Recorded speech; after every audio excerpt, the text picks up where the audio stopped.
දුරංගමං ඒකචරං අසරීරං ගුහාසයං යේ චිත්තං සංයමෙත්සන්ති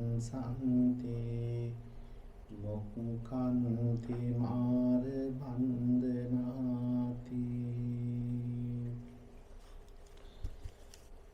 නමෝ තස්ස භගවතු අරහතෝ සම්මා සම්බුද්දස්ස නමෝ තස්ස භගවතු අරහතෝ සම්මා සම්බුද්දස්ස නමෝ තස්ස භගවතු අරහතෝ සම්මා සම්බුද්දස්ස ධම්මත් ශ්‍රවණ කාලෝ අයං බදන්තා ධම්මත් ශ්‍රවණ කාලෝ අයං බදන්තා ධම්මත් ශ්‍රවණ කාලෝ අයං බදන්තා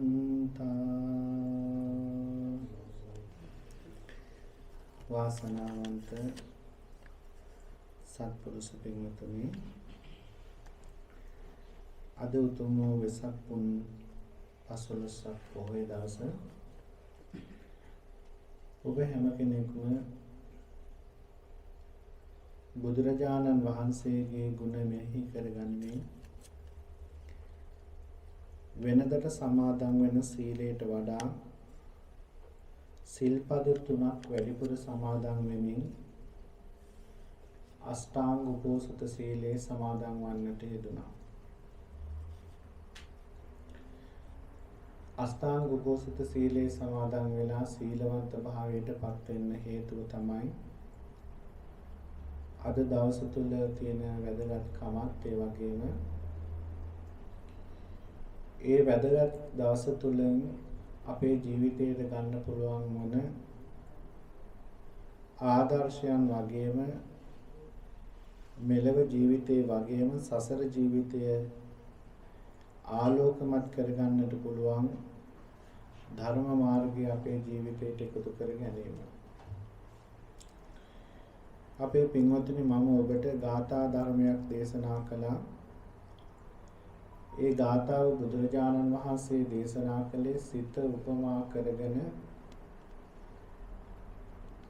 මේ මනුෂ්‍ය ජීවිතයේ පිළිබඳව සසර පිළිබඳවත් අවබෝධ කරගන්න පුළුවන් පුංචි උද්ෘතයක් කාරණාවක්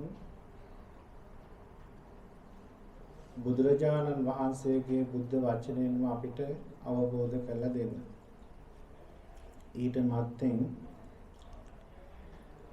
වෙසක් පුන් පොහොය කියලා කියන්නේ බෝසතාණන් වහන්සේ තුසිත දිව්‍ය ලෝකේ ඉඳලා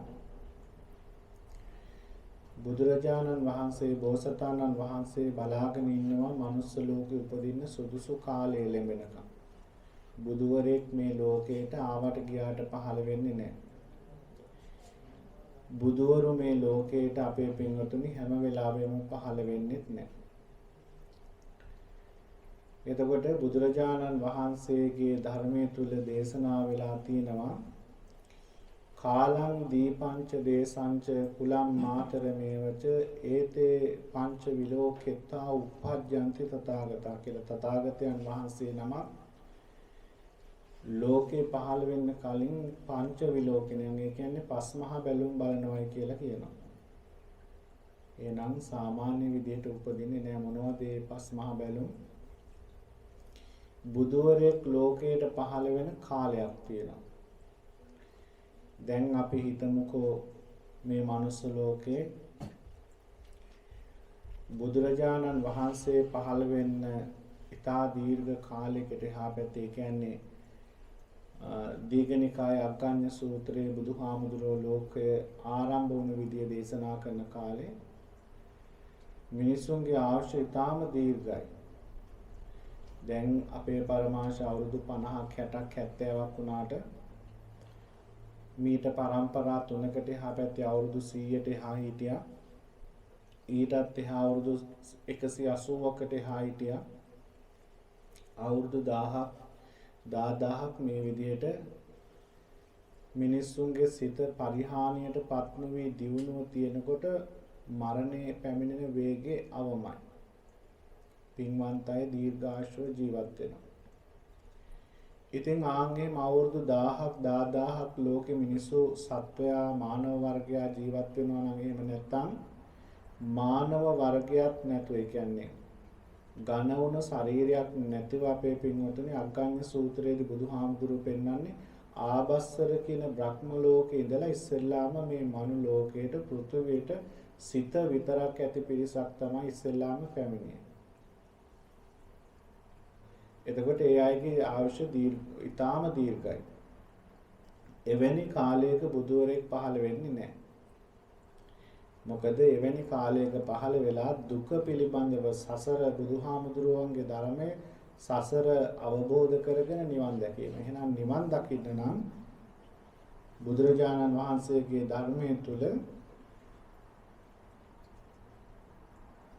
උපාද තිති භංග කියන අවස්ථා තුනම ඒ මොහොතේ දකින්න පුළුවන් ස්වභාවය තියෙන්න ඕන. ඉපදෙනවා, මිනිස්සු ලෙඩ වෙනවා, ව්‍යාධියටපත් වෙනවා, මරණයටපත් වෙනවා, මිනිස්සුන්ට දුක කියන එක දැනෙන්න ඕන.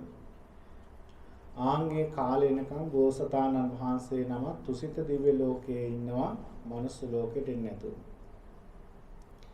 ඊළඟට අපේ පින්වතුනි බුදවරු ලෝකේ හැම භූමියකම පහළ වෙන්නේ නැහැ.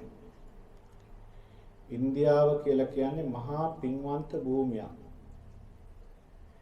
බුදවරු සෑම බුදුරජාණන් වහන්සේ නමක්ම පහළ වෙන පුණ්‍ය භූමිය තමයි බුද්ධ ගයාව ඉන්දියාව. ඒ පින් භූමියේ පහළ වෙන්නේ හේතුව තමයි අපේ පින්වතුනි ඒ භූමිය තුල සෑම පාරිසරික විපර්යාසයක්ම තියෙනවා. මිනිස්සෙකුට දුක අවබෝධ කරගන්න සංසාරේ තියෙන කටුකත්වයේ දකින්න පුළුවන්. දැන් බුදවරු ලෝකයට පහළ වෙන යුගයේ අපේ පින්වතුනි සමහර මිනිස්සුන්ට ලැබිලා තියෙන දීලා තියෙන රජ කාලේ දඬුවම් ඒවා බලනකොට ඒ වගේම 64ක් විවිධ දාර්ශනිකයන් හිටියා, මතධාරීන් හිටියා, ආගමිකයන් හිටියා. ඒ අයගේ වෘත සමාදන් වීම දිහා බලනකොට ඒවා බලාගෙන ඉන්න කෙනෙකුට හිතෙනවා මේ මොනතරම් දුක් සහිත ජීවිතයක්ද කියලා.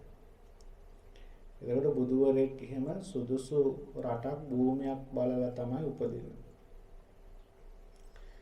ඊළඟට බුදුවරයෙක් අපේ පින්වතුනි ඒ බුදුවරු පහළ වෙන යුගයේ දැන් බුදුරජාණන් වහන්සේ බෝසතාණන් වහන්සේ පහළ වුණේ ඊටාම උසස් කුලේ ශාස්ත්‍රීය පෙළපතේ. ශාස්ත්‍රීය පෙළපතේ උපදින්න හේතුව තමයි භූමිය ඒ වගේම මානව වර්ගයා පාලනය කරන්නේ මේ රාජ පෙළපත. එතකොට විවිධ කුල තියෙනවා ඉන්දියාවේ. ඒ දුප්පත් එහෙම නැත්නම් කුලහීන කුලයක ඉපදුනොත් බුදුරජාණන් වහන්සේ සාරාංශක කල්ප ලක්ෂයක් අවබෝධ කරගෙන දේශනා කරන මේ ධර්මය කවුරුත් පිළිගන්නේ ඇයි? මේ බුදුරජාණන් වහන්සේ අඩු කුලයේ කෙනෙක්, මේ කුලහීන කෙනා කියන දේ අපි පිළිගන්න ඕනේ නෑ. අපි උසස් කුලයේ කියන මාන්නක්කාරකම මිනිස්සුන්ගේ හිතේ නිතරම තියෙන නිසා. ඒ නිසා අඩු කුලයක හීන කුලයක උපදින්නේ නැතුව තියෙන ඉහළම කුලයේ ඉපදීම තමයි බෝසතාණන් වහන්සේගේ ස්වභාවය. ඊළඟට අපේ පින්වත්තුනි කාලය, දීපය, ඊළඟට දේශය, ඊළඟට කුලේ, ඊළඟට මව. බෝසතාණන් වහන්සේ නමක් උප්පත්තිය ලබන මව ඒ කුසින් වෙන කිසිම දරුවෙක් ලෝකෙට බිහි කරන්න බෑ. ඒක ලෝක රීතියක්, ඒක ලෝක නීතියක්. ඒකට හේතුව තමයි අපේ පින්වත්තුනි බුදුරජාණන් වහන්සේ නමක් පහළ වෙන මව් කුසක් තවත් දරුවෙක් බිහි කළා. ඒ දරුවා බෝසතාණන් වහන්සේගේ මේ නිර්මල ධර්මයට හානි වන විදියට හැසිරුණොත් ඒකත් බුදුරජාණන් වහන්සේ සාරාංශක කල්ප ලක්ෂයක් පෙරම් කරලා අවබෝධ කරගත්ත මේ ශ්‍රී සද්ධර්මයේ වේගෙන් සත්වයා දුකින් එතර කරන්න බෙදා දක්වන්නට ගමන් බාධකයක් වෙනවා. දැන් හොඳම උදාහරණය තමයි දේවදත්ත හාමුදුරුවෝ. දේවදත්ත හාමුදුරුවෝ කියන්නේ සහෝදරයෙක් නොවුනත් ඥාති තමන්ගේ සහෝදරයෙක්. එතකොට ඒ ඥාති සහෝදරයා බුදුරජාණන් වහන්සේට ඒ තරම් හානියක් පැමුණුවා නම් යම් කිසි විදියකින් එක ලෙන් එක කුසින් ඉපදුණු තමන්ගේ සහෝදරයෙක් යම් කිසි විදියකින් හානි පමුණවන ගත්තොත් ඒක මේ සී සද්ධර්මයේ බෙදෙන වේගය අඩාල වීමට හේතුවක් වෙනවා. මෙන්න මේ හේතු නිසා තමයි අපේ පින්වතුනි බෝසතාණන් වහන්සේ නමක් පස්මහා බැලුම් බලන්නේ මනුස්ස ලෝකෙ උපදින්න කලින්. දැන් සුදුසු කාලය එළඹිලා. දෙවි දේවතාවන් අතර කතාවක් ඇති වෙනවා. ඇයි බෝසතාණන් වහන්සේ දැන් මනු ලෝකයට වැඩම කරන්නේ නැත්තේ? මනුස්ස ලෝකයේ දැන් මිනිස්සු උපදිනවා. මව් කුස තුලදී මිනිස්සු මැරෙනවා. ඉපදුණු ගමන් මිනිස්සු මැරෙනවා. මිනිස්සු ව්‍යාධියටපත් වෙනවා. ලෙඩ රෝග ඇති වෙනවා. විවිධ වසංගත තුලින් මිනිස්සු මරණයටපත් වෙනවා. ඒ වගේම මේ මිනිසුන්ගේ සසර දුක නිවන්න මේ අවබෝධ කරගන්න ධර්මයේ බෙදන්න සුදුසුම කාලය තමයි මේ කියලා දෙවියන් මොකද කරන්නේ? බෝසතාණන් වහන්සේට ගිහිල්ලා ආරාධනා කර සිටිනවා ස්වාමීනි මනුස්ස ලෝකයට ගිහිල්ලා මව් කුසක් තුල ඉපදිලා මේ මනුස්ස ලෝකයට උතුම් වූ තථාගත ධර්මය අවබෝධ කරගෙන දේශනා කරන්න සුදුසුම කාලයයි මේ කියලා. ඔන්න අපේ පින්වතුනි දැන් මේ කියන වෙසක් පොහොයට ආසන්න කාලයම නැත්තම් මාස 9කට එහා පැතිති තමයි දෙවියන් බෝසතාණන් වහන්සේට තුසිත දිව්‍ය ලෝකයේදී මේ ආරාධනාව කරන්නේ. ඒ ආරාධනාව පිළි අරගන්න බෝසතාණන් වහන්සේ මනුස්ස ලෝකේ බලනවා ඊළඟට තමන්ට උපදින්න සුදුසු දේශය තුළ සුදුසු මවක් ඉන්නවද? ආන් ඒ වෙලාවේ දකින්න අපේ පින්වතුනි ශාස්ත්‍රීය කුලයේ ඉපදුණු මහා මායා කුමාරිකාව. ඇය බුදු පුතුණුවන් කෙනෙක් තමන්ගේ කුසේ දරන්නට සාරාංශක කල්ප ලක්ෂ ගාණක් පිරුම් පුරුපු අම්මා කෙනෙක්. එතකොට මේ බෝසතාණන් වහන්සේට උපදින අම්මත් තාත්තත් සාමාන්‍ය අය නෙමෙයි. මේ සංසාරේ එවැනි උත්තමයන් වහන්සේ නමක් ලෝකයට දායාද කරන්න පින් පුරන පෙරම් පුරපු දෙන්නේ.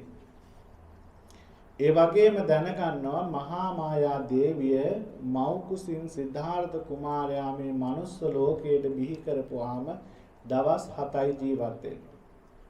ඇය මරණයටපත් වෙනවා.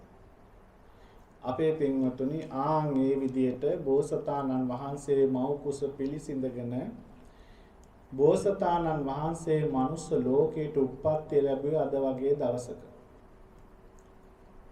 ඒ අද වගේ දවසක අපේ පින්වතුනි තමන්ගේ මෑණියන් මහා මායා දේවිය තමන්ගේ ආදරණීය දෙමව්පියන් බලන්නට දරුවා බිහිවන්නට කලින් දෙමව්පියෝ බලන්නට යෑමේදී අතරමඟදී තමයි අපේ පින්වතුනි මේ සිද්ධාර්ථ බෝසතාණන් වහන්සේ මනුලොව උප්පත්තිය ලබන්නේ.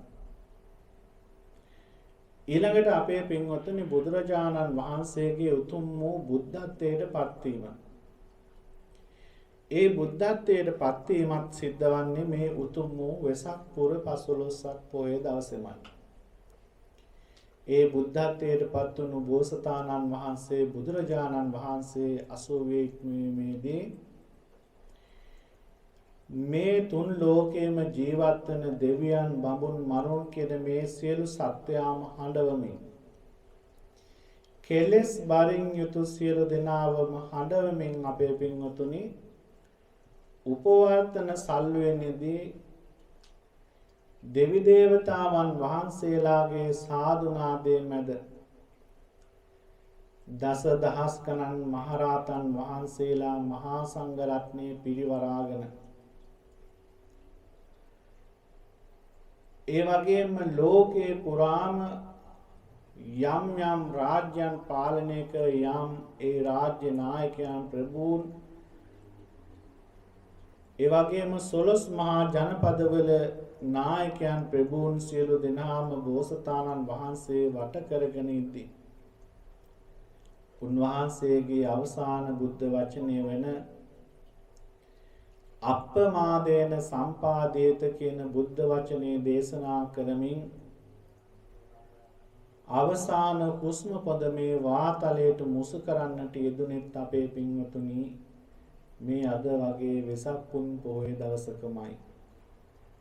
ඒ නිසා තමයි මේ පොය බෞද්ධ වුණු අපිටත් අබෞද්ධ වුණ සැමටත් මේ තුන් පොයේ තියෙන වටිනාකම අපේ පින්වතුනි අවබෝධ කරගත් අය දාන සීල භාවනා කියන ත්‍රිවිධ පුණ්‍ය ක්‍රියාවන් සිද්ධ කරගනිමින් ආමිස පූජා ප්‍රතිපත්ති පූජාවල යෙදෙමින් පුණ්‍ය ධර්මයන් රැස් කරගන්න. එතකොට මේ බෝසතාණන් වහන්සේගේ ඉපදීම පිළිබඳවත් බුදු වීම පිළිබඳවත් පිරිනුවන් පෑම පිළිබඳවත් තමයි ඔබට කෙටියෙන් සිහිපත් කරන්නට යෙදුනේ. දැන් අපි බලමු මේ තරම් අපි හැම මොහොතෙම හැමදාම කතා කරන ඒ තථාගත ලෞතර බුදුරජාණන් වහන්සේ දේශනා කරපු ධර්මයේ තුල අපේ ජීවිතයට ගන්න ඒ ආර්ය ධර්මයේ තුල මොනතරම්නම් කාරණාවක් තියනවද කියලා අවබෝධ කරගෙන එයින් අපි එක් කාරණාවක් මාතෘකා කරගෙන පුංචි අනුමෙවැනි ධර්ම දේශනාවක් ශ්‍රවණය කරලා මෙලවස් සසරත් අවබෝධ කරගෙන අපේ පින්වතුනි අපේ ජීවිතේ තව තවත් ධාර්මිකව ආලෝකමත් කරගන්නට පුළුවන් මානසික ශක්තිය අපි ඇති කරගමු. බුදුරජාණන් වහන්සේ තමයි මේ ලෝකයට අවබෝධ කරගෙන දේශනා කළේ තම තමන් කර කියා ගන්න කර්ම වේග අනුව තමයි මේ සසර දිගින් දිගටම අපි හැමෝටම ගමන් කරන්න සිද්ධ වෙන්නේ කියලා අවබෝධ කරගත්ත ශාස්ත්‍රඥ වහන්සේ දේශනා කළ ශාස්ත්‍රඥ වහන්සේ තථාගත ලෝතර බුදුරජාණන් වහන්සේ. බුදුරජාණන් වහන්සේ මේ කර්මයේ මුල් කරගෙන දේශනා කරන ධර්මයේ තුලදී අපේ පින්වතුනි ඔබට පුංචි උපමා කීපයක් මම මතක් කරන්නම්. කර්මය කියලා කියන්නේ කරන දේ, ක්‍රියාවට නංවන දේ, ඒ තුලින් එකතු වෙන බලය. කර්මයේ මූලික කරගෙන කටයුතු කරන්නේ සිත. එතකොට අපි හැමෝගෙම මේ කය කියන එක తాවකාලික දෙයක්. බුදුරජාණන් වහන්සේ කය පිළිබඳව දේශනා කරන අපේ මිනිස්සු අපි ගැන මේ මානව වර්ගයා හිතනවලු මන්සාන තස්ස වඩ්ඩන්ති පඤ්ඤා තස්සන වඩ්ඩති. හැම වෙලාවෙම තමන්ගේ මේ දි รา පත් වෙන දිරණ ශරීරය ගැන හිතමින් කටයුතු කරනවා මිසක් ප්‍රඥාව දියුණු කරගන්න උත්සාහ කරගන්නේ නැහැ කියලායි බුදුරජාණන් වහන්සේ අපිට දේශනා කරන්නේ. එතකොට මොකද්ද මේ කයේ හා සිතේ තියෙන වෙනස? දූරං ගමං ඒක චරං අසරීරං ගුහාසයන් යේ චිත්තං සංඤ මෙස්සන්ති මොක්ඛන්ති මාර බන්ධන. බුදුහාමුදුරුවෝ පෙන්නනවා මාර දිව්‍ය පුත්‍රයාගේ වසඟයට අපි හැමෝම අහු වෙලා ඉන්නවා. කොහොමද අපි මාර දිව්‍ය පුත්‍රයාගේ වසඟයට අහු වෙන්නේ? මාර දිව්‍ය පුත්‍රයා පිළිබඳව ඔබ ඕනතරම් දන්නවා. දැන් සාමාන්‍යයෙන් අපි සරලවම කියනවා නම් ඔබට මතක ඇති ඔබ පොඩි කාලේ ගෙදර ඔබේ අම්මා තාත්තා ඔබ කියන දේ අහන්න නැති වුණාම කියන වචනයක් තියෙනවා මූණම් මොන මාන දිව්‍ය පුත්‍රයෙක් දන්නේ නැහැ කියලා අපිට කියනවා නේද? අපි අහලා තියෙනවා එහෙම. එතකොට මේ මාර දිව්‍ය පුත්‍රයා කියලා කියන්නේ අකේකරු දඩබ්බර ඒ වගේම කියන දේ අහන්න නැති නොයික්මුණු ගති වලින් යුතු කෙනෙක් විදියට තමයි ඒ කතාවෙන් අපිට තේරෙන්නේ. හැබැයි අපේ පින්වතුනි මාර දිව්‍ය පුත්‍රයා කියලා කියන්නේ ධර්මයේ පිළිබඳව හොඳට දන්න ඒ වගේම හොඳට පින් කරපු කෙනෙක් මාරයා කියලා කියන්නේ සාමාන්‍ය කෙනෙක් නෙමෙයි. දැන් අපේ බුදුරජාණන් වහන්සේ දෙපස වැඩ ඉන්නෝනේ හාමුදුරුවෝ දෙනමක් මම පුංචි කාරණා ටිකක් අහන ගමන්ම බණ කියන්න නැත්නම් නිදිමත වෙනවා. මොකද අපි නිදිමරලා ඉන්න ළමයිනේ. ඒ නිසා බුදුහාමුදුරුවෝ දෙපැත්තේ ඉන්නෝනේ හාමුදුරුවෝ දෙනමක් රහතන් වහන්සේලා දෙනමක් කවුද? සැරියුත් මුගලන් හාමුදුරුවෝ. අපි හැමෝම දන්න කතාව තමයි මුගලන් මහරහතන් වහන්සේගේ අතීත කතාව අපි දන්නවනේ නේද? අම්මාව මරපු පාපය නිසා සංසාරේ කල්ප ගණනක් දුක් විඳපු කතාව. ඒ මුගලන් හාමුදුරුවෝ වගේම ඔබ අහලා තියෙනවද සැරියුත් හාමුදුරුවන්ගෙත් ඒ වගේම අතීත කතාවක් තියෙනවා.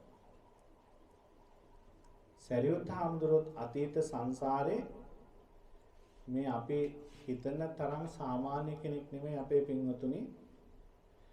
කොණාගමන බුදුරජාණන් වහන්සේගේ කාලේ. එතකොට හිතන්නකො බුද්ධාන්තර කාල කීයක් එහා පැත්තේද? එහෙනම් මේ සැරියුත් හාමුදුරුවෝ මුගලන් හාමුදුරුවෝ ඒ තරම් දුර අතීතයක ඉඳලා එනවා වගේම තමයි අපි.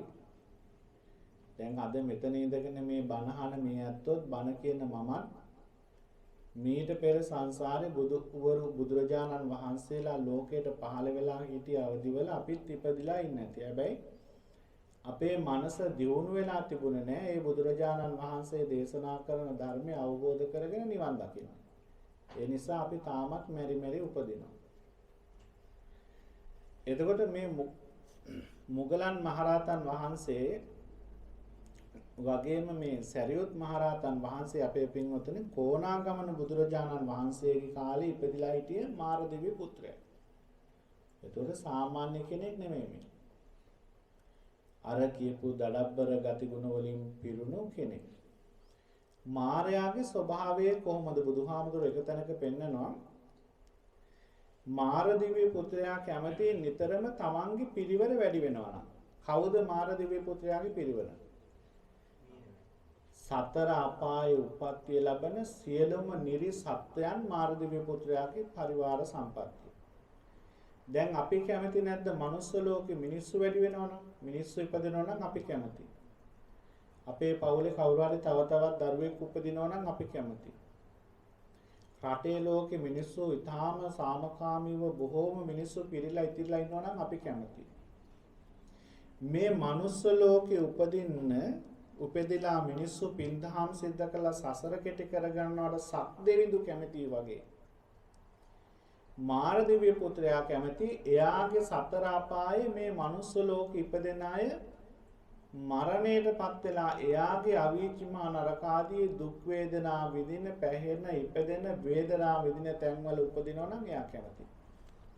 ඒ නිසා එයා මොකද කරන්නේ? කොණාගමන බුදුරජාණන් වහන්සේගේ කාලේ මේ දුසී කියන මාරදිව්‍ය පුත්‍රයා කවුද මේ? සැරියුත් හාමුදුරුවෝ. මේ මාරදිව්‍ය පුත්‍රයා බලනවා තමන්ගේ පිරිවර එන්න අඩු වෙනවා. එන්න අඩු වෙනවා කියන්නේ ඒක වෙනස මොකද්ද? මැරෙන මිනිස්සු දුගතියේ උපදින්නෙත් නැහැ. මැරෙන අය අපේ පින්වත්නි බොහෝ පිරිසක් නිවන් අවබෝධ කරගන්නවා. කොහොමද නිවන් අවබෝධ කරගන්නවා කියන්නේ? අද දැන් මේ අපි ඉන්න ලෝකේ අද මේ වෙනකොට ලෝකෙ මිනිස්සු ඉන්නේ කෝටි කීයද? කෝටි 800කටත් වඩා අඩුවෙන් ඉන්නේ. මේ මුළු ලෝකෙම ඉන්න මිනිස්සු කෝටි 800ටත් වඩා අඩුවෙන්. හැබැයි මේ අද අපි ඉන්න ලෝකේ අපේ පින්වතුනි මිනිස්සු ඉන්නේ කෝටි 800කටත් වඩා අඩුවෙන් වුණාට සත්ත්ව වර්ගයා කොච්චර ඉන්නවද?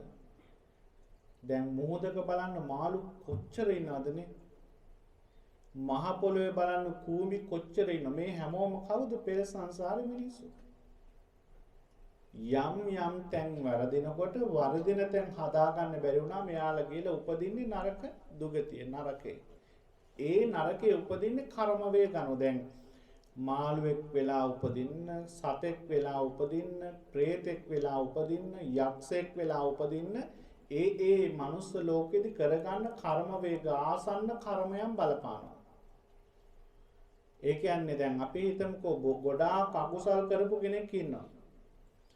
ඒ අකුසල් කරපු කෙනා කරලා තියෙන මුළු ජීවිත කාලෙම එකම එක පිනයි. මැරෙන වෙලාවේ මොකද්ද හේතුවකට මේ මිනිහයාට කරපු පිනම මතක් වෙනවා. උපදින්නේ කොහෙද? සතර අපායේ උපදින්නේ නැහැ. අර පින බලවත් නිසා හොඳ තැනක උපදිනවා. පුංචි උදාහරණයක් කියන්නම්. බලංගොඩ ආනන්ද මෛත්‍රී හාමුදුරුවෝ ලියන එක තමන්ගේ අත්දැකීම් තමන් ගාවට එන අම්මා කෙනෙකුයි තාත්තා කෙනෙකුයි පුංචි දරුවෙක් එක්කගෙන එනවා අවුරුදු 7ක් 8ක් 7ක් විතර වයස ළමයි. මේ ළමයා කියනවලු කොච්චර හරි මම කාන්තාවකට පිහියෙන් ඇල්ල මැරුවයි කියලා. පිහියෙන් ඇල්ල මැරුවයි කියලාම කියනවා. ඉතින් මේ අම්මයි තාත්තයි මේක නිතරම කියන අන්දාන එක්කෝ මානසික ව්‍යාධියක් වෙන්න ඕනි. නැත්තම් මොකක් හරි ලෙඩක් වෙන්න ඕනි. නැත්තම් මොනවා හරි අතීත දෙයක් වෙන්නේ නැති මේ කියන්නේ කියලා මොකද කරන්නේ? නායක හාමුදුරුවෝ ගාවට එකතු කරන් එනවා. ඉතින් නායක හාමුදුරුවෝ මේ ළමයාව මෝහනය කරපුවාම මේ ළමයා කියනවා තමන් ගියාත්මේ මෙන්න මේ විදිහේ මරණයක් සිද්ධ කළා. කෙනෙක්ව පිහියෙන් ඇල්ලලා කාන්තාවක් මැරුවා. ඊළඟට ඒ මරලා ඉවරුනහම තමන් වැරදිකාරයා විදියට ඔප්පු වෙනවා. ඒ වැරදිකාරයාව එල්ලලා මරණ දවසේ එයාගේ අයියා හාමුදුරුවෝ පස්නමක් හිරගෙදරට වඩම්මලා දානයක් පූජා කරනවා. අපේ පින්වතුනි දැන් බුදුරජාණන් වහන්සේ පිරිනුවන් පාලා දැන් අවුරුදු කීයද 2600 ගානකුත් ඉක්මලා යනවා. ඔබට මතක ඇති ඔබ ආපහු යන්න ඔබගේ වයසේ අවුරුදු 10 15 වගේ කාලේ ඔබට මතකනේ. ඒ 15 වගේ කාලයට ගියපුවාම ඔබට මතක ඇති ඔබගේ සීයත් එක්ක ආච්චිත් එක්ක ඔබ ලංකාවේ පන්සලේ සීල් සමාදන් වෙන්න ගිහිල්ලා එක දවසක් හරි. ඒ ගියපුවාම ඔබට මතක ඇති දැනෙනවා තේරෙනවා ඇති ඒ ඔබගේ සීයා ආච්චි මොනතරම් ශ්‍රද්ධාවන්තද කියලා. ඒ කියන්නේ එයා හොඳට බණ දන්නවා. පව් කරන්න බයයි. සතෙක් කූඹේ වතුරක වැටුණත් මරන්නේ අයින් කරලා දානවා. හිතවිලි හරිම නිමිලා. ඒ කියන්නේ දැන් අපි අහලා තියෙන අපේ පින්වතුනි අපි පුංචි කාලේ කෙනෙක් මැරුණාම කවිකොළ ලියනවා. මේ කවිකොළ ලියනවා කවුරු හරි ආම්බෙන් මැරුණොත් ඔය අපිට ආසන්නම සිද්ධිය තමයි ඔය සමන් කුමාර කියලා ළමෙක් මරලා සිංහවරකම් කළාද කොහෙද ගිනිලා. ඔව් ඒකට මේ විරිඳු කවි කියලා එහෙම මේ ඒ කාලේ එහෙම දුලබයි මිනිස්සු එහෙම අභව්‍ය විදියට මරනවා කියන කාරණා ඊළඟට අපේ පින්වතුනි මිනිස්සු පව් කරන්න හරි බයයි. බොරු කියන්නේ නැහැ. වැඩි හිටියෝ ඒ කිරියම්මලා ආච්චිලා හොඳට බණ දහම් දන්නවා. දැන් ඊළඟට ආපහු එන්න ඔබේ කාලෙට. දැන් ඔබේ කාලෙට ආපුවම දැන් කල්පනා කරන්න ඔබේ කාලේ ඉන්න දැන් ඔබේ වයසේ අවුරුදු 14 ළමයි ඒ ඔබ අවුරුදු 14 දී හැසිරුණු ඒ ආච්චිලා සීයලාගේ ධර්මයත් එක්ක ජීවත් වුණු පරිසරයත් එක්කද අද අවුරුදු 10 15 වෙනි ළමයි ඉන්න බලන්න. එතකොට මේ මනස මොන තරම්නම් ව්‍යාකූල වෙලාද කියලා බලන්න. ධර්මයෙන් ඈත් වෙලා, ගුණධර්ම වලින් ඈත් වෙලා, පින්පව් වල පිළිබඳව හැඟීමක් අපිට දැනෙන්නේ නැහැ. ඒ නිසා මිනිස්සුන්ගේ ආයුෂ අඩු වෙනවා. මිනිස්සුන්ගේ ශරීරවල ලෙඩ රෝග පිරීලා. එතකොට අපේ සීයලා ආච්චිලාගේ කාලේ ඒ අයට ලෙඩ රෝග නැහැ. ලෙඩ රෝග අඩුයි. අභාව්‍ය සම්පන්න විදිහට මිනිස්සු මැරෙනවත් අඩුයි. ඒ අය හොඳට බණ දහම් දැක්කා දැනගත්තා. ඒ අය අපේ පින්වතුනි පවට බයයි. මට කියන්න ඕනකම තිබ්බේ මෙන්න මේ කාරණාව. මේ කොණාගමන බුදුරජාණන් වහන්සේගේ කාලේ මේ දුසී කියන දිවි මාරදිවි පුත්‍රයාට උනේත් මෙන්න මේ දේ. මාරදිවි පුත්‍රයා බලනවා මේ බුදුහාමුදුරුවන්ගේ ශ්‍රාවකය වෙන බුදුහාමුදුරුවෝ යන තැන බුදුහාමුදුරුවෝ බණ කියන තැන දස දහස් ගණන් මිනිස්සු බුදුහාමුදුරුවන්ගේ ශ්‍රාවකය වෙනවා. ඒ ශ්‍රාවකය වුණු කිසිම කෙනෙක් මරණයෙන් පස්සේ අපේ පින්වතුනි මේ දුගතිය එක තැනකවත් උපදිනවද? නැහැ. මාරදිව්‍ය පුත්‍රයාගේ පිරිස අඩු වෙනවා. පරිවාර සම්පත්තිය අඩු වෙනවා. එතකොට මේ දුසී කියන මාරදිව්‍ය පුත්‍රයාට ඕනි වෙනවා එහෙනම් තමන්ගේ පිරිවර වැඩි කරගන්න. කොහොමද වැඩි කරගන්නේ? ජපන් සෙන් කතාවක් තියෙන උපමා කතාවක් අපේ පින්වතුනි අපි හැමෝම පන්සිල් සමාදන් වෙනවානේ සාමාන්‍ය දෛනික ජීවිතේදී. ඒ පන්සිල් සමාදන් වෙනකොට හාමුදුරුවෝ කියනවා හැමෝටම එනම් පන්සිල් සමාදන් වෙන්න සියලු දෙනාම নমස්කාරය කියන්න කිව්වහම අපි নমස්කාරය කියනවා. নমස්කාරය කියන එක ඇහෙන්නේ නැත්නම් හාමුදුරුවෝ කියන්නේ ඇහෙන්නේ ටිකක් හයියෙන් කියන්න කියලා. අන්න එතකොට හයියෙන් নমස්කාරය කියනවා. ඊළඟට මේ নমස්කාරය කියලා වෙන බුදුහාමුදුරුවෝ මේ උපමා කතාවකින් පෙන්නන්නේ මොකද්ද මේ නිවන ගැන කියලා දෙන්න. නිවන කියලා කියන්නේ මොකද්ද? නිවන ගැන කියලා දෙන්න ගිහිල්ලා අහනවා බුදුහාමුදුරුවෝ ඔබ ගාවට එනවා බුදුහාමුදුරුවෝ වැනිම ශාස්ත්‍රවරයෙක්. එයා අපි හිතමුකෝ පසේ බුදුහාමුදුරුවෝ කෙනෙක් කියලා. මේක උපමා කතාවක් අපේ වෙනතුනේ සෙන් කතාවක්. ඉතින් මේ පසේ බුදුහාමුදුරුවෝ ඔබ ගාවට ඇවිල්ලා කියනවා නැත්තම් බුදුහාමුදුරුවෝ කියලා හිතන්නකො මම නුඹට එක දවසෙන් මේ උතුම් වූ චතුරාර්ය සත්‍ය අවබෝධ කරගන්න පුළුවන් ධර්ම මාර්ගයක් කියලා දෙනවා කියලා කියන. එතකොට අපි අද මේ දවසේ මම ඇතුළු අපි හැමෝටම නිවන් අවබෝධ කරගන්න පුළුවන් මාර්ගයක් කියලා දෙනවා කියලා කියනවා. එහෙම කිව්වොත් අපි මොකද කියන්නේ? හා කියනවද බෑ කියනවද? අපි හැමෝම හා කියලා කියනවා. මොකද අපි හැමෝම කැමති මේ දුක්සහිත සසර දුකින් ඈතර වෙන්න. ඊළඟට එයා කියනවා හැබැයි මේක මට නිකන් නම් කියලා දෙන්න බෑ. මේ සංසාරේ අපි කරපු පව් ගොඩාක් තියෙනනේ ඒවා ගෙවන්න එපා කොහොම හරි. ඒවා ගෙවන්න ඕනේ අපේ පින්වතුන්. දැන් කෙනෙකුට හිතෙන්න පුළුවන් එහෙනම් අඟුලිමාල මහරහතන් වහන්සේ පව් ගෙව්වේ නැද්ද කියලා. ඔබ දන්නවද අඟුලිමාල මහරහතන් වහන්සේ පිරිනුවන් පානකම් කොහොමද ජීවත් වුනේ? අඟුලිමාල මහරහතන් වහන්සේ පිරිනුවන් පානකම් උන්වහන්සේගේ ඇඟෙන් ලේ සෙලුණා. ලේ බේරි බේරි හිටියේ. හේතුව මොකක්ද? දැන් මේ සාමාන්‍ය කෙනෙක් නෙමෙයි රහතන් වහන්සේ නම. පිණ්ඩපාතේ වරිනෝ ගෙවල් ගාවේ. එතකොට කොහේ හරි ගෙදරක පලන දර කෑල්ලක් හරි ඇවිල්ලා ඇඟේ වැදිලා ඇඟ සිදුරු වෙනවා. වේදනාව විඳිනවා. ඇවිදගෙන යනවා. කකුල ගලක හෝ වැදිලා කකුල තුවාල වෙනවා. කර්ම වේගවල හැටි. ඒවත් උන්වහන්සේ රහතන් වහන්සේ නමක් වුණත් ඒ කර්මය ගෙවන්න සිද්ධ වුණා. දැන් අපේ පින්වතුනි අපිට කියනවා මේක නිකන් කියලා දෙන්න බෑ. මංගාව තියෙනවා මේ පුංචි උලක් ඇඟිල්ලක් විතර මහත. මම මේකෙන් නුඹට අනිනවා උදේට 100 වතාවක්. ඊළඟට දවල්ටත් අනිනවා කියන 100 වතාවක්. ඊළඟට රාත්‍රියටත් අනිනවා කියන 100 වතාවක්. දැන් කී වතාවද? 300 වතාවක්. දැන් කියන අපේ පින්වතුනි මම මේකෙන් නුඹට 300 වතාවක් ඇනලයි මේ ධර්ම මාර්ගය කියලා දෙන්න කියලා. දැන් මොකද කියන්නේ අපි හා කියනවද බෑ කියනවද? කමන්නේ ඔකින් තුන් ඇත්තටම එහෙම ඇනලා කියලා දෙනකොට අපි ඒක පිළිගන්නවද? කමන්නේ ඔකින් 300 වතාවක් ඇනලා මට මේ මාර්ගය කියලා දෙන්න කිව්වොත් අපි මොකද කරන්නේ? අපි කඩාගෙන බිඳගෙන දුවනවා. නතර වෙන්නේ නැහැ. ඒකට හේතුව තමයි නිකමට හිතන්නකෝ අපි දැන් පන්සිල් සමාදන් වෙන්න අත් දෙක තියෙන්නේ කොහෙද? නළලේ. පන්සිල් සමාදන් වෙන්න හදනකොටම අපේ පින්වතුනි වොන්න හාමුදුරුවෝ ඉස්සෙල්ලාම සමාදන් කරන ශික්ෂාපදේ තමයි ආනාතිපාතා කියන ශික්ෂාපදේ.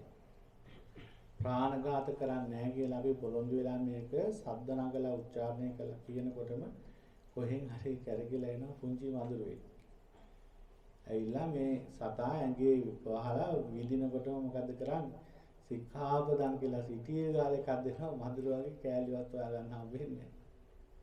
එතකොට අර පුංචි මදුරුවා විදලා ලේ උරාගෙන බොනකන් අපිට දරාගෙන ඉන්න පුළුවන්ද? බෑ. වේදනාව දැනෙනවා ඉන්ද්‍රයන් හරහා. එතකොට අර කෙනා ඇවිල්ලා කිව්වොත් මේ උලකින් 300 වතාවක් යනලයි මේ මාර්ගයේ ධර්ම මාර්ගය කියලා දෙන්නේ කියලා කිව්වොත් එයා පසේ බුදුහාමුදුරුවෝ කෙනෙක් නෙමෙයි. බුදුහාමුදුරුවෝ කෙනෙක් වුණත් කවන්නේ ඒ බුදුහාමුදුරන්ටත් පුළුවන් නම් පහරක් දීලා එතනින් දුවනවා. මොකද මේ වේදනාව දරා ගන්න බැරි නිසා. නමුත් බුදුහාමුදුරුවෝ අපිට මොකද කියන්නේ? ඇත්තටම එහෙම ශාස්ත්‍රවලෙක් ඇවිල්ලා මේ ධර්ම මාර්ගය කියලා දෙනවා කියලා කිව්වොත් මොකද කියන්නේ? බෑ කියන්න එපා කියනවා. එකපාර කැමති වෙන්න කියනවා. මේ සංසාරේ අපි ඊට වඩා දුක් වේදනාවක් විඳින උකුලනෝ කියලා බුදුහාමුදුරුවෝ වෙන්නේ. දැන් ඔබ මේ දුක් විඳින මේ ජීවිතේ ඔබ වැඩ කරනව වෙහෙසෙන මේක ඇත්තටම සතුටක්ද නැහැ. ඇත්තටම ඔබ විඳින්නේ මේ දුක. දැන් හැම දරුවෙක්ගෙම ඇහුවොත් අත රිදෙනවා, කකුල රිදෙනවා, ඔළුව රිදෙනවා. අපි විවිධ ලෙඩ රෝග වලට ගොදුරු වෙලා ඉන්නවා. මේ අපි විඳින්නේ දුක. එතකොට බුදුරජාණන් වහන්සේගේ ධර්මයේ තුල බුදුහාමුදුරුවෝ පෙන්වනවා ඊටත් වඩා අපේ පින්වතුනි මේ සංසාරේ අපි මොනතරම් භයානක බිහිසුණු මරණ වලට මුහුණ දීලා ඇද්ද? බිහිසුණු ලෙඩ රෝග වලට අපි මුහුණ දීලා වේදනාව විඳලා ඇද්ද? ඒ නිසා බුදුරජාණන් වහන්සේ පෙන්වනවා මේ සසර ඒ තරම් දුකයි, ඒ තරම් දුරයි. ඒ නිසා Taman පුළුවන් තරම් Tamanගේ සිත දියුණු කරගන්න කියලා. දැන් අපේ පින්වතුනි මේ දුසීමාර දිව්‍ය පුත්‍රයාත් මෙන්න මේ විදිහට තමන්ගේ පිරිවර පරිවාරය අඩි වෙනකොට ඊළඟට යා මොකද කරන්නේ? අර බුදුරජාණන් වහන්සේ ප්‍රධාන මහා සංඝ රත්නයට දානීය පූජා කරන අයට ආවේශ වෙනවා. ඒකට ඇතුල් වෙනවා. ඇතුල් වෙලා ඒ අය ලව්ව හාමුදුරුවන්ට පරිභව කරනවා. රහතන් වහන්සේලා මහා සංඝ රත්නේ පිණ්ඩපාත එනකොට දොස් නගනවා, බනිනවා. එහෙම වෙන බලනවා මාර ආවේශ වෙලා මේ හාමුදුරුවන්ගේ සිත කිලිටි කරන්න. ද්වේෂයක් තරහවක් ඇති කරන්න. උන්වහන්සේලා මේ සිදුවීම බුදුරජාණන් වහන්සේට ඇවිල්ලා මතක් කරපුවාම බුදුහාමුදුරුවෝ දකින්න මේ කවුද? දුසී කියන මාර දිව්‍ය පුත්‍රයා තමයි මේ මාර ආවේශයන් ඇති කරවලා මේ ක්‍රියාවන් සිද්ධ කරන්නේ. ඒ නිසා කියනවා දාන දෙන අයට වගේම ආක්‍රෝෂ පරිභව කරනට කරුණාව මෛත්‍රිය පතුරවන්න කියලා. දැන් මාර්යාගේ අරමුණ ඉෂ්ට වෙන්නේ නැහැ. එයා පරාජයටපත් වෙනවා. ඊළඟට අපේ පින්වතුනි එක දවසක් මේ දුසී කියන මාර දිව්‍ය පුත්‍රයා වීදුර මහරහතන් වහන්සේ. කවුද වීදුර මහරහතන් වහන්සේ කියන්නේ? මේ කොණාගමන බුදුරජාණන් වහන්සේගේ ඒ තනතුරම ලැබලා ඉන්න වමස්සව දකුණස්සව දෙනමක් ඉන්නවා. ඒ කොණාගමන බුදුරජාණන් වහන්සේට මේ අපේ පින්වතුනි සරියුත් මහරහතන් වහන්සේ ලැබපු තනතුරම ලැබලා ඉන්න කොණාගමන බුදුරජාණන් වහන්සේගේ අගසව් නම.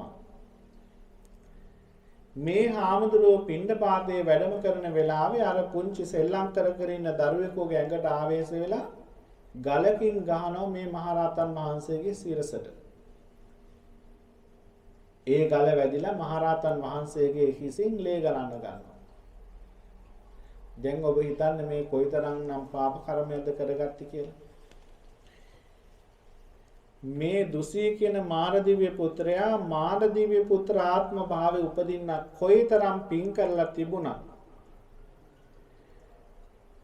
තමන්ට තමන්ගේ පරිවාර සම්පත්‍ය අඩු වෙනවා කියලා දැනුණු තෘෂ්ණාව නිසා අපේ පින්වතුනි සිරසට ගලකින් ගහලා ඒ කරගත්ත පාප කර්මයට ඒ වෙලේම මාරදිව්‍ය පුත්‍ර ආත්ම භාවයේ අහෝසි වෙනවා.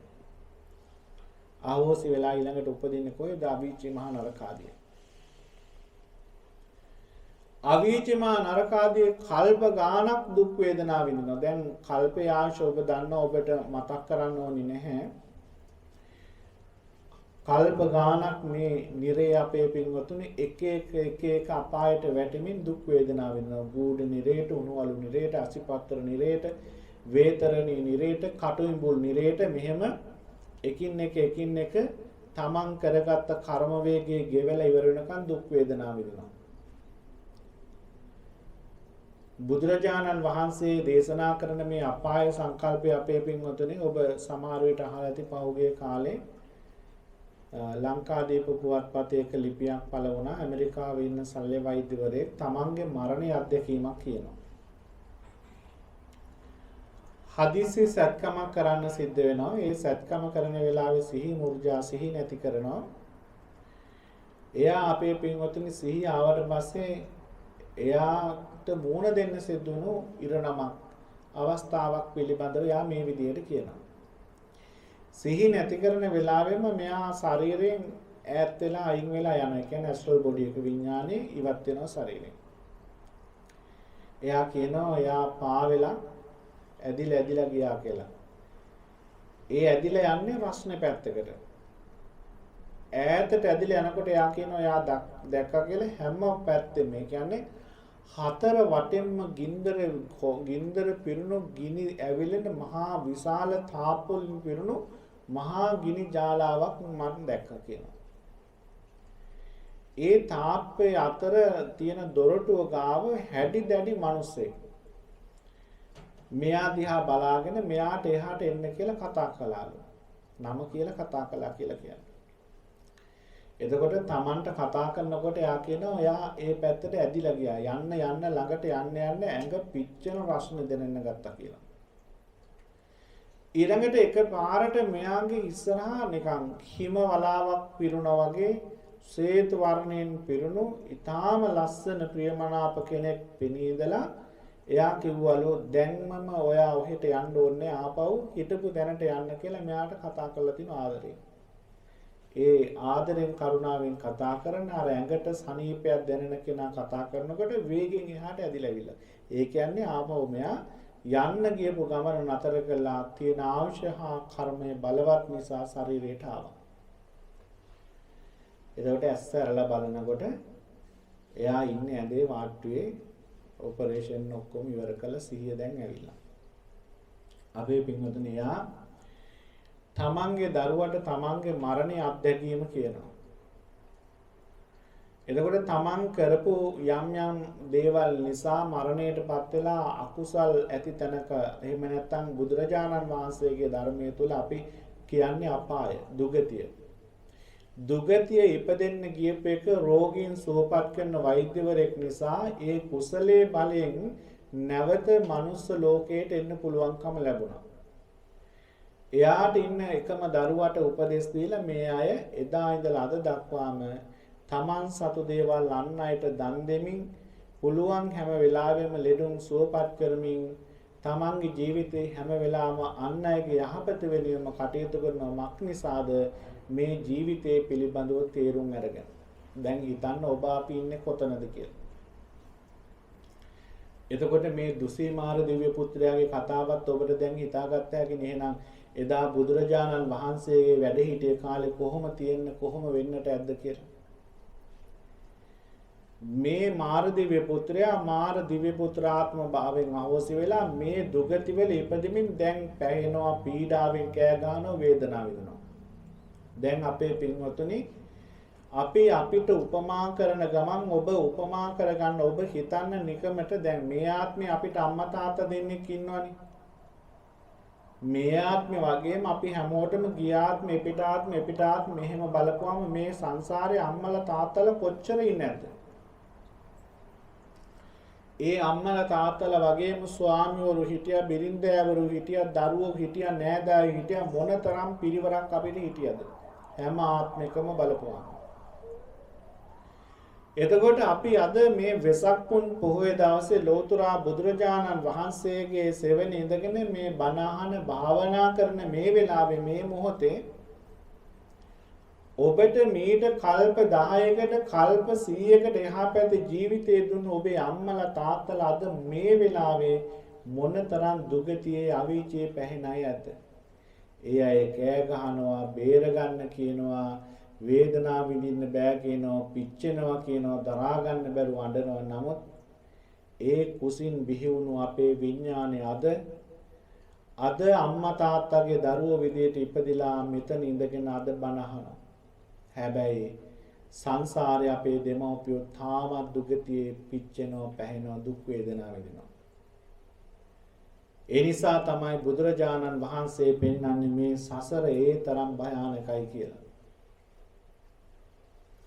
ඊළඟට අපේ පින්වතුනි මේ මාරදිව්‍ය පුත්‍රයා මෙන්න මේ කියන කර්ම වේගයේ යම් දවසක ගෙවනවනේ ඒ ගෙවල මනුස්ස ලෝකෙ උපදිනවා.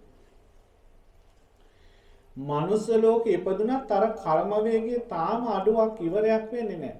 ඒවා තාමත් මරණයටපත් වෙන මොහොත දක්වාම විවිධ ලෙඩ රෝග විවිධ දුක් පීඩා ගෙන දෙමින් ඒ කර්මය පොඩි වශයෙන් විපාක දෙනවා.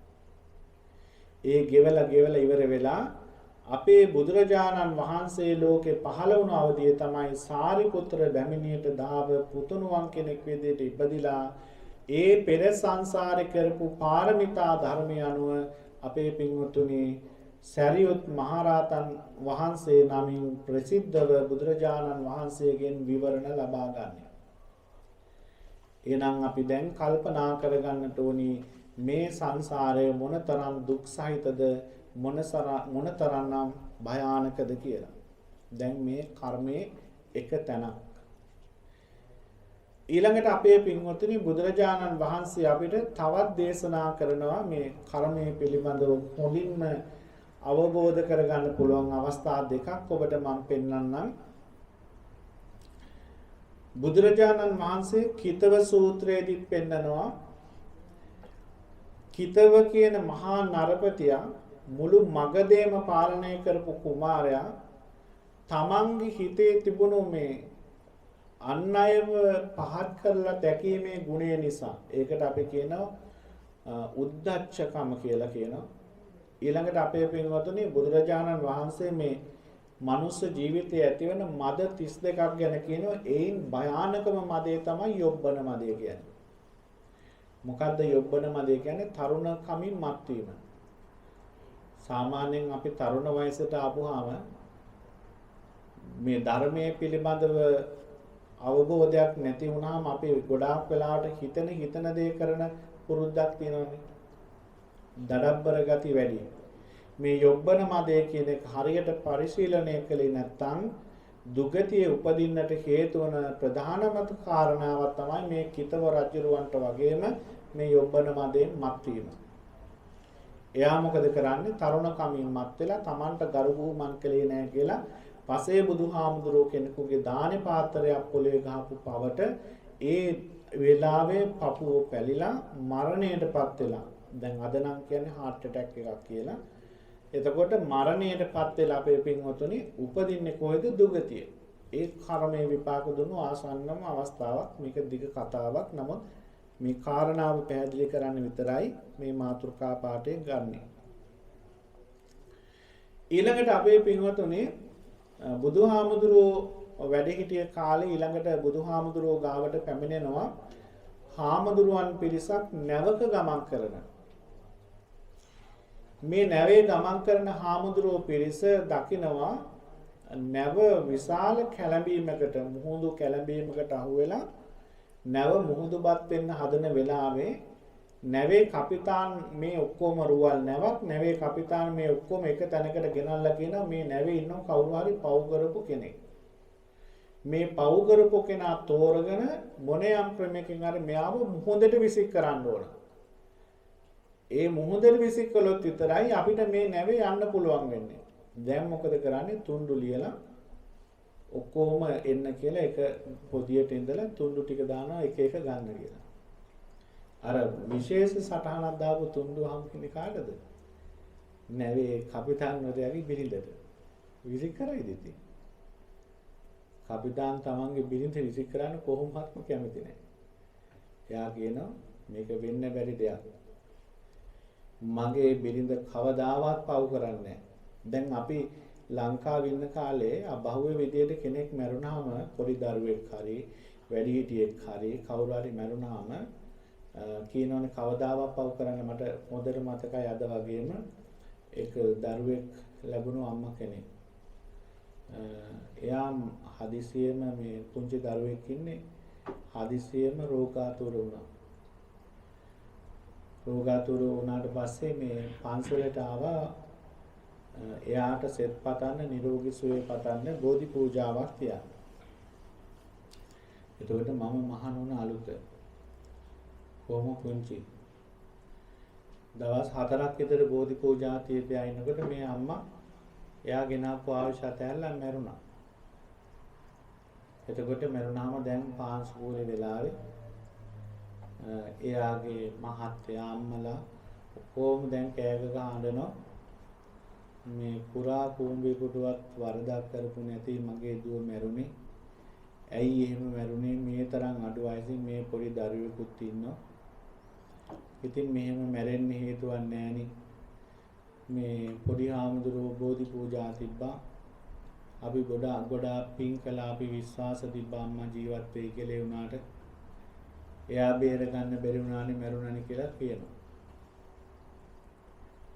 එතකොට අපේ පින්වතුනි අපි කල්පනා කරනවා දැන් ඔබට ඇහිලා ඔබට තේරලා ඇති ඒ වගේම ගෙවල් වල කියනවා මේ අඩු වයසින් මරුණාම කෙනෙක් පුරා කුඹයකටවත් වැරද්දක් කළා නැහැ මෙහෙම මරුණ කියලා අපි අහනවා කතා කරන එහෙම අපිට ඕන තරම් ඇහිලා තියෙනවා.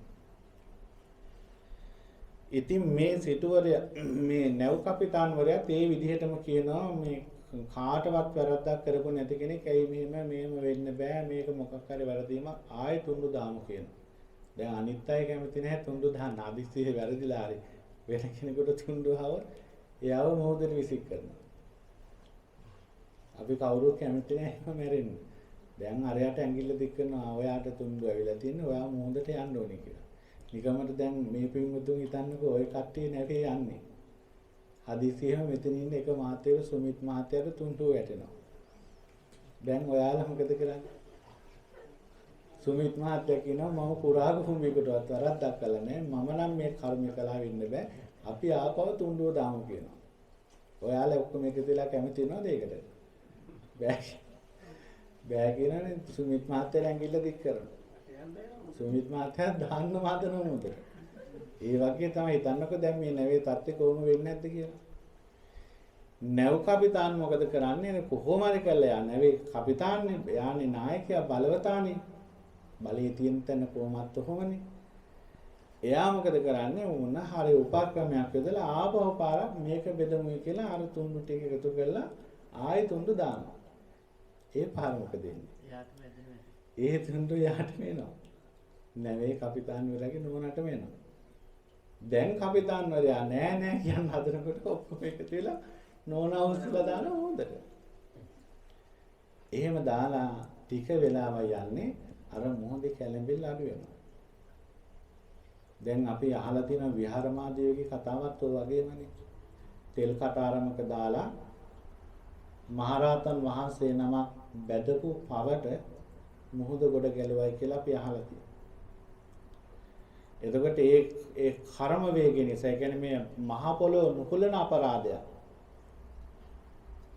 එතකොට ඒ හාමුදුරෝ මනස මහරහතන් වහන්සේ නම කාටවත් වෛර කරන්නේ නැතුව කාටවත් ද්වේෂ කරන්නේ නැතුව තරහ වෙන්නේ නැතුව එයා මොකද කරන්නේ ඉවසගෙන ඉන්නවා. කතාව ඔබ දන්නවනේ. එතකොට අපේ පින්වතුනි මේ නැවේ කපිතාන්වරයාගේ බිරිඳ මුහුදට විසික් කරපුවාම නැවේ අර කුණාට මුහුද කුණාට අඩු වෙලා නැව ආපහු හිමීට තමන්ගේ ගොඩබිමට යාත්‍රා කරනවා. දැන් මේකේ ඉන්නවා හාමුදුරුවෝ 7 නමක්. ඒ හාමුදුරුවොත් මේ තුන්ඩුව ගන්නවා.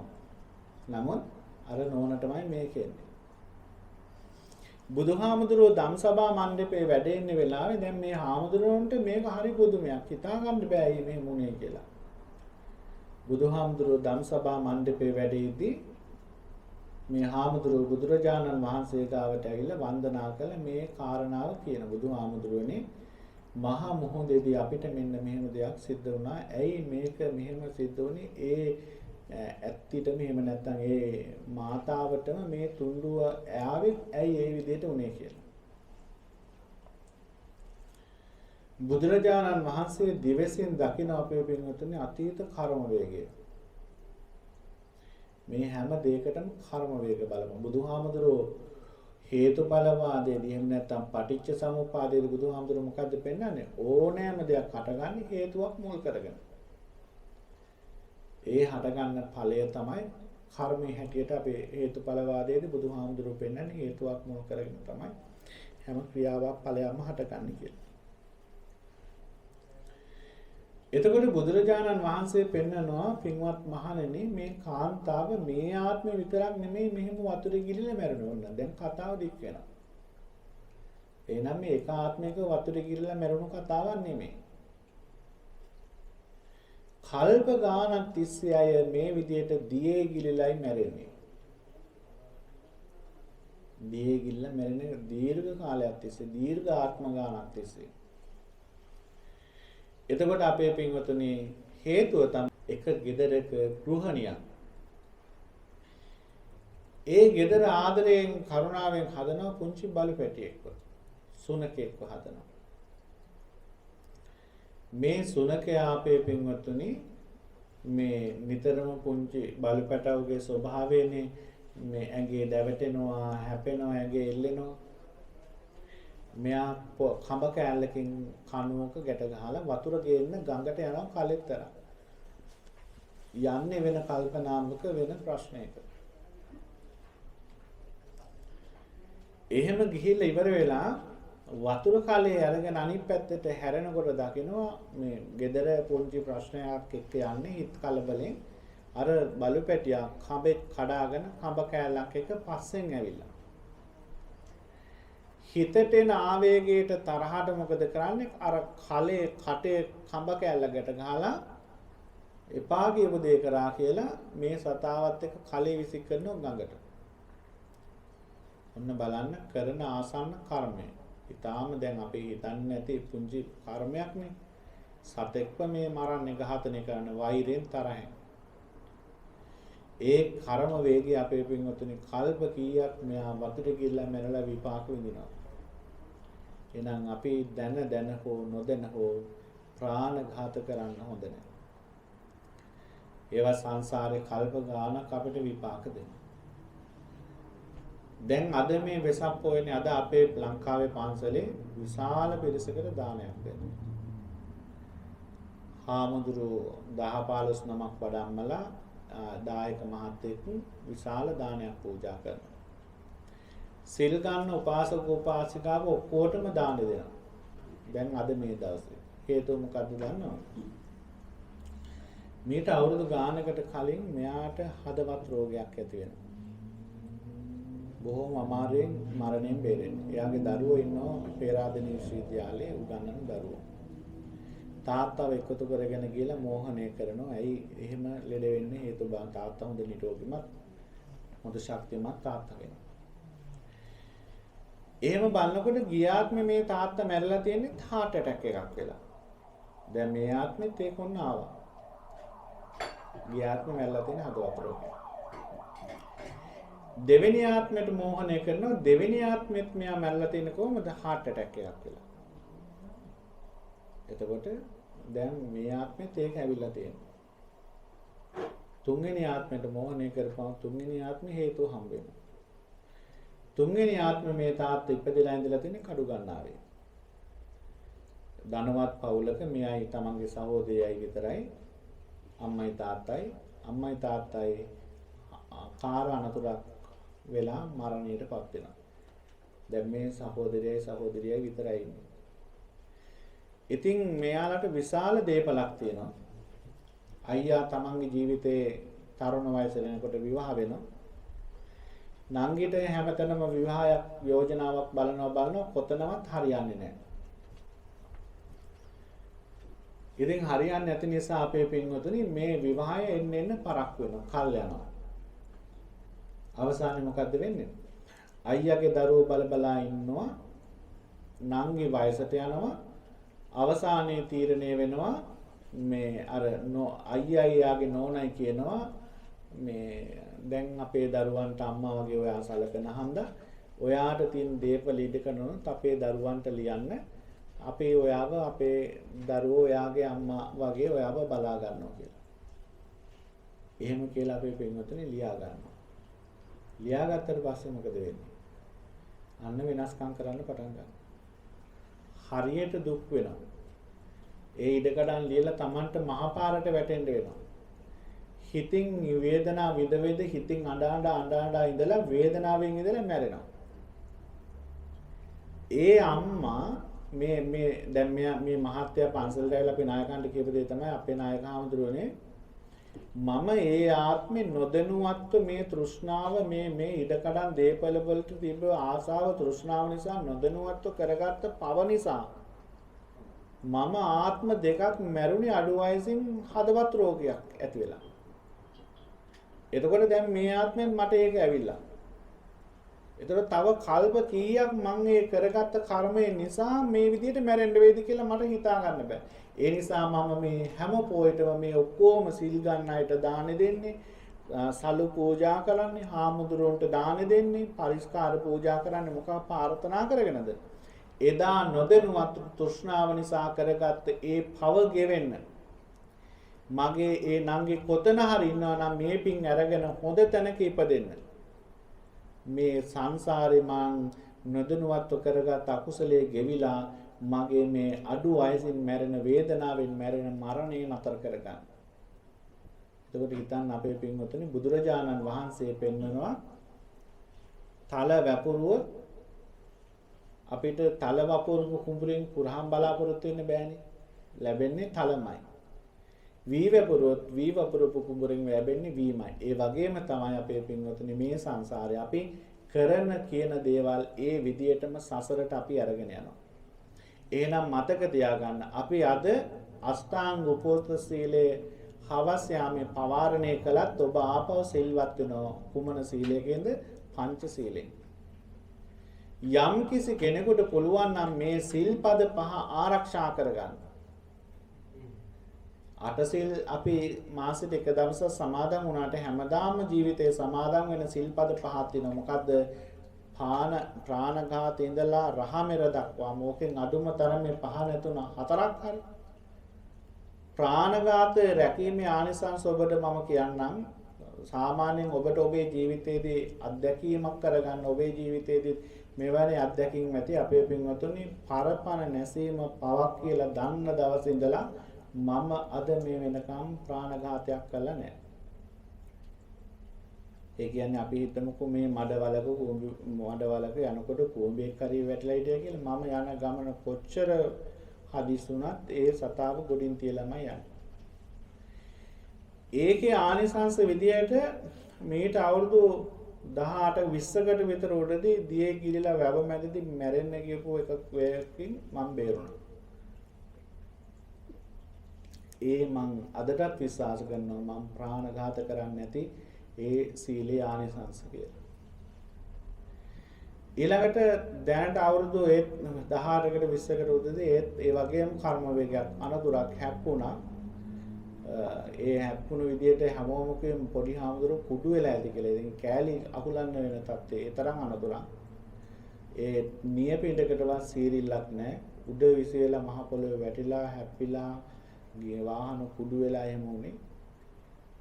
ඉතින් මම අදටත් විශ්වාස කරනවා ප්‍රාණඝාතය නොකිරීමේ ආනිසංසයේ ඒ බුදුහාමුදුරුවෝ පෙන්නපු ඒ නිසා ප්‍රාණඝාතය කියන ශික්ෂාපදයේ මේ එක ශික්ෂාපදයක් විතරයි අනිත් ඒවාටත් ඒ වගේම තියෙනවා කියන දේවල්.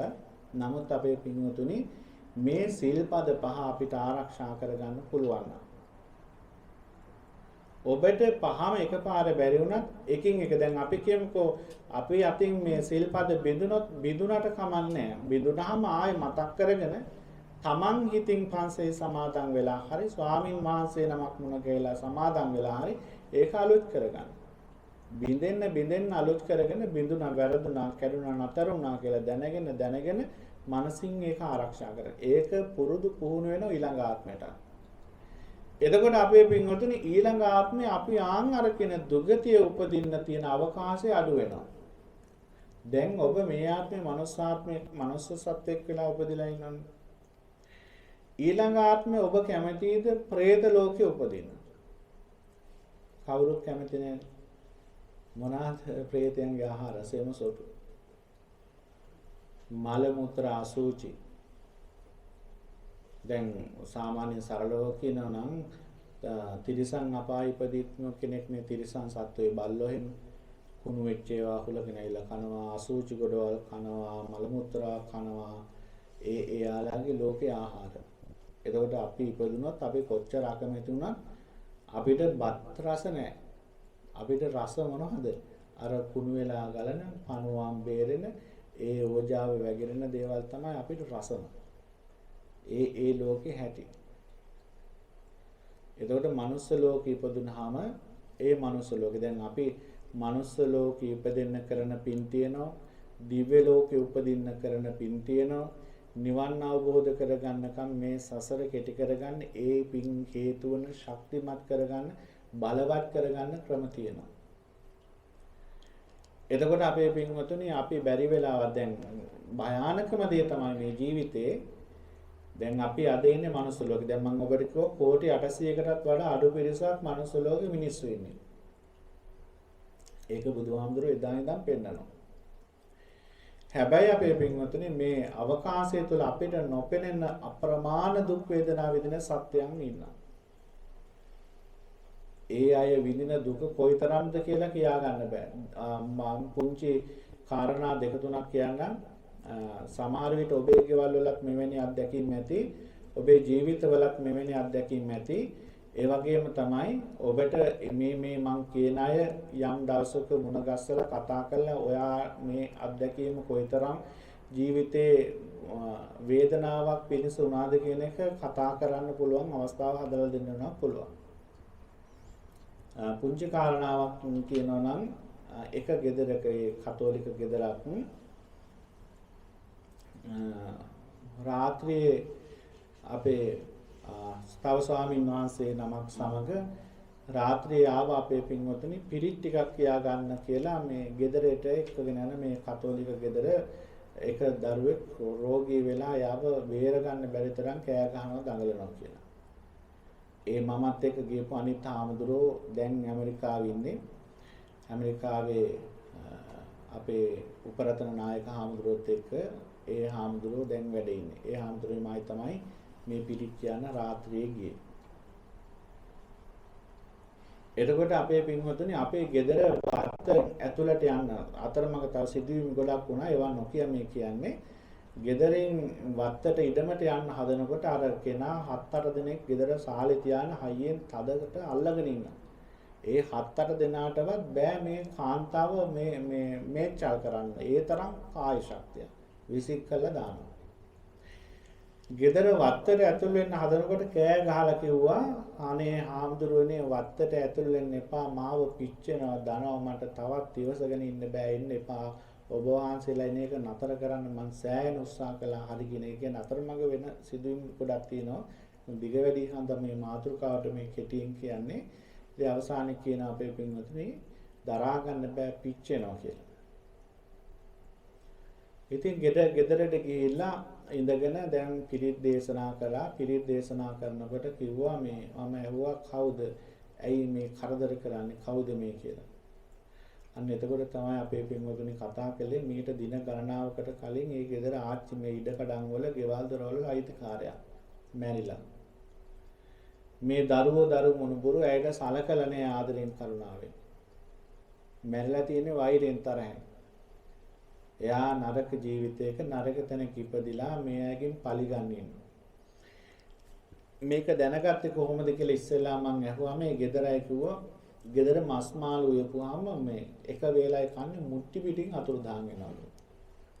හොරු හැවිලා ගෙනියනවා.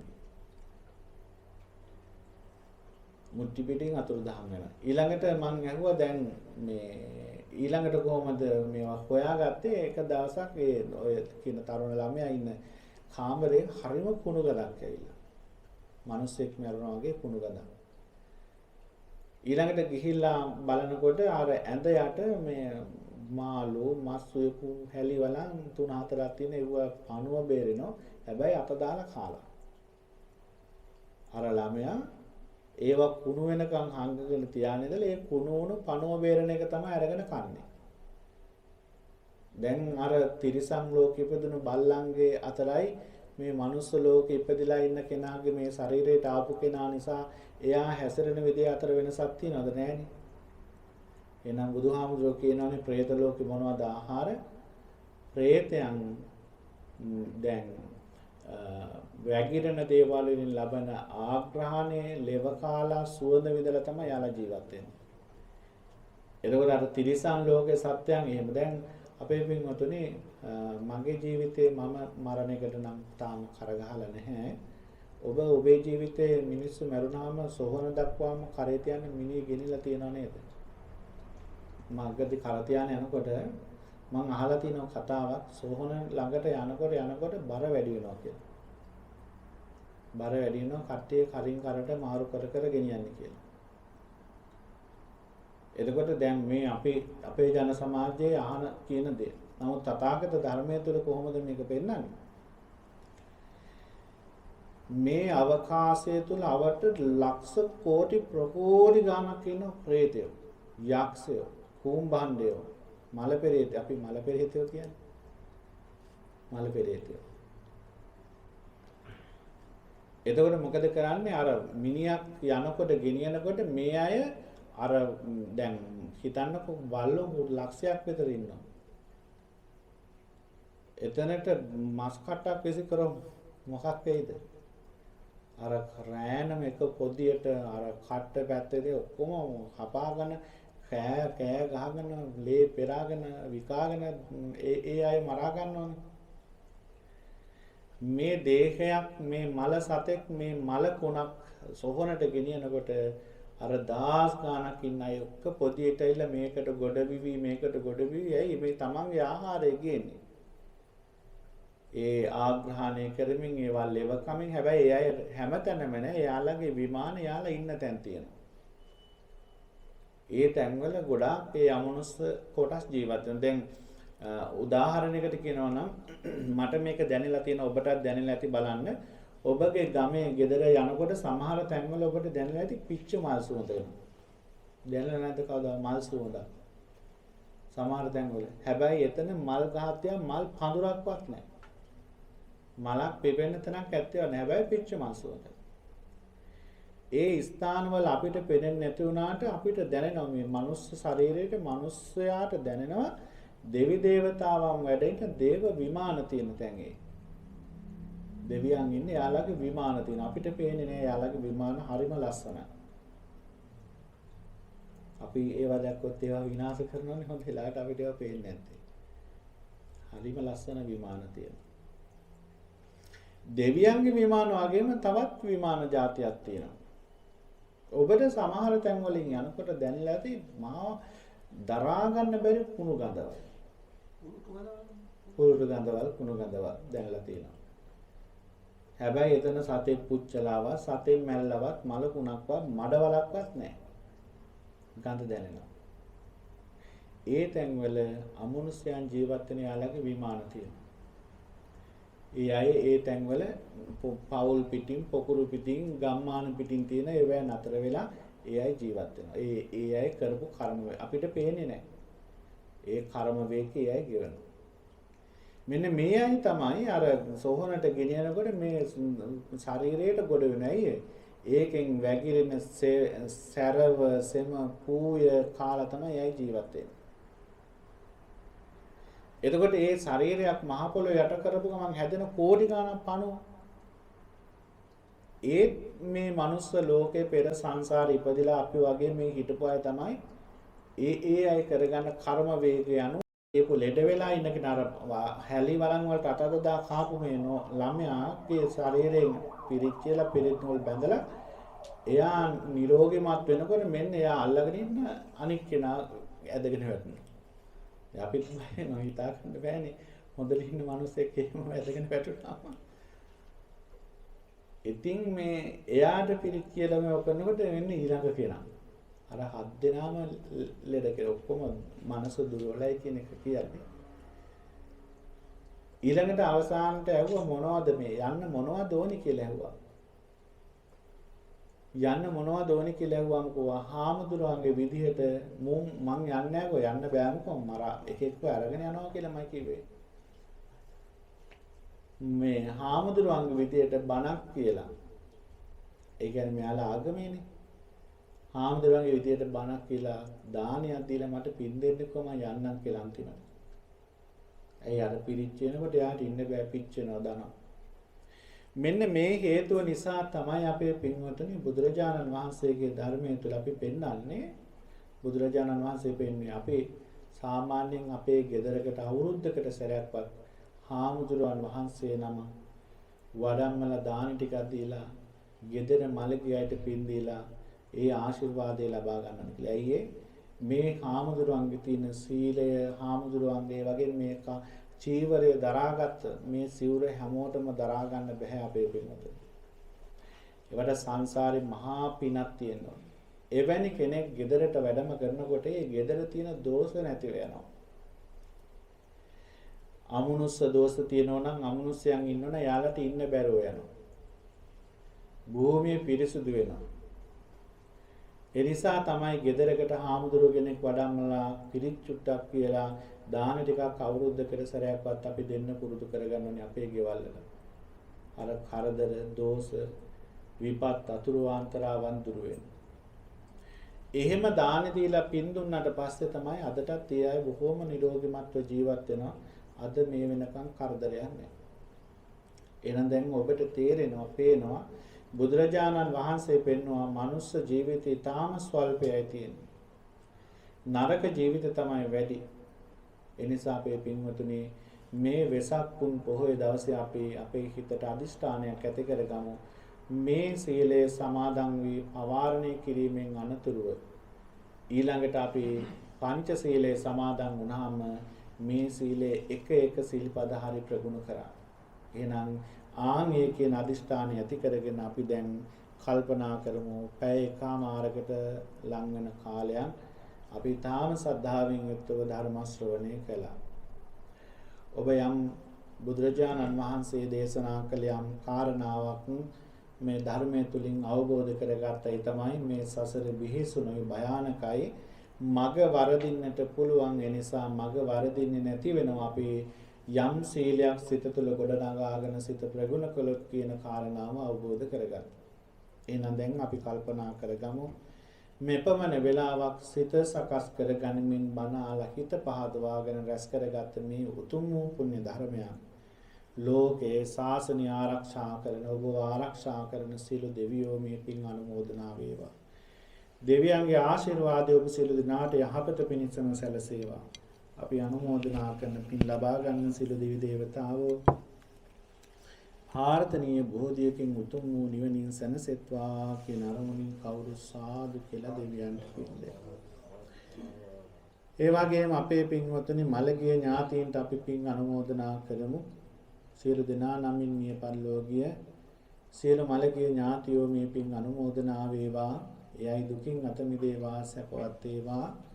ඒ සියලු මළගිය ඥාතියෝද ප්‍රාර්ථනා කරන බෝධියකින් උතුම් වූ නිවනින් සැනසීම අවබෝධ කරගන්න විශේෂයෙන් අද ධර්ම දානය සඳහා දායකත්වයේ දරන්නට යෙදෙන ජානකී කාර්යවසම් මහත්මිය නමින් ආශිකා මදුශානී මහත්මිය නමින් මිය පරලෝකීය සියලු ඥාතීන්ටත් ඒ වගේම චන්දික ලියනගේ මහත්මයා නමින් මිය පරලෝකීය සියලු ඥාතීන්ටත් විශේෂයෙන්ම මේ ධර්ම දානමය පින්කම සූදානම් කරගන්නට යෙදුණු අපේ සුරංග මහත්මයා වගේම නෝන මහත්මිය නමින් මිය පරලෝකීය සියලු ඥාති වර්ගයාටමත් ඒ වගේම විහාරස්ථානයේට ගරු භාණ්ඩ පූජා කිරීම සඳහා අපේ